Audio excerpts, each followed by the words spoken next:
اور اسے کیوں مناتے ہیں؟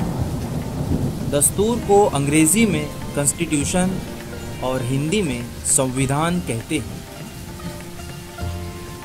تو آئیے شروع کرتے ہیں ہمارے دستور کا تعارف۔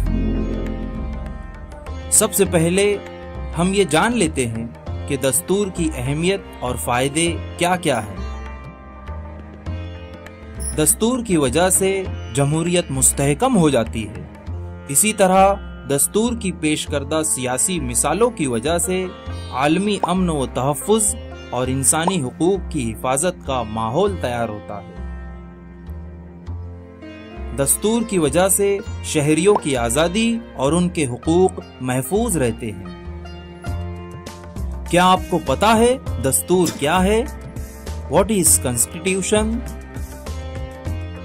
ملک کے نظم و نسق، انتظام و بندوبست کے لیے بنائے گئے بنیادی حقوق کے قوانین جس کتاب میں یکجا اکٹھا ہو اسے بھارت کا دستور کہتے ہیں۔ دستور بنانے کے لیے دستور ساز مجلس کا قیام عمل میں آیا تھا۔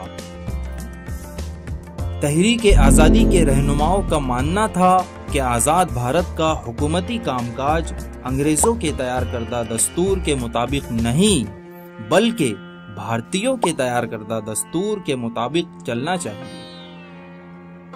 بھارت کی دستور سازی کا کام سن 1946 میں ہی شروع ہو چکا تھا۔ دستور ساز اسمبلی کی پہلی نشست کے صدر ڈاکٹر راجندر پرساد تھے۔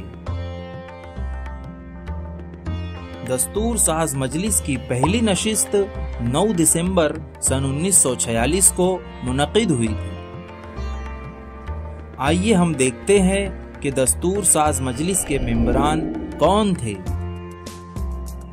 آزاد بھارت کے پہلے صدر جمہوریہ ڈاکٹر راجندر پرساد، آزاد بھارت کے پہلے وزیر اعظم پنڈت جواہر لال نہرو، دستور کے معمار ڈاکٹر بابا صاحب امبیڈکر، لوہ پروش سردار ولبھ بھائی پٹیل، آزاد بھارت کے پہلے وزیر تعلیم مولانا ابوالکلام آزاد، بلبل ہند سروجنی نائیڈو، ہنسا بین مہتا اور راج کماری امرت کور۔ بھارت کا دستور بنانے کے عمل میں نمایاں رول ادا کرنے کی وجہ سے بابا صاحب امبیڈکر کو بھارت کے دستور کا معمار کہا جاتا ہے۔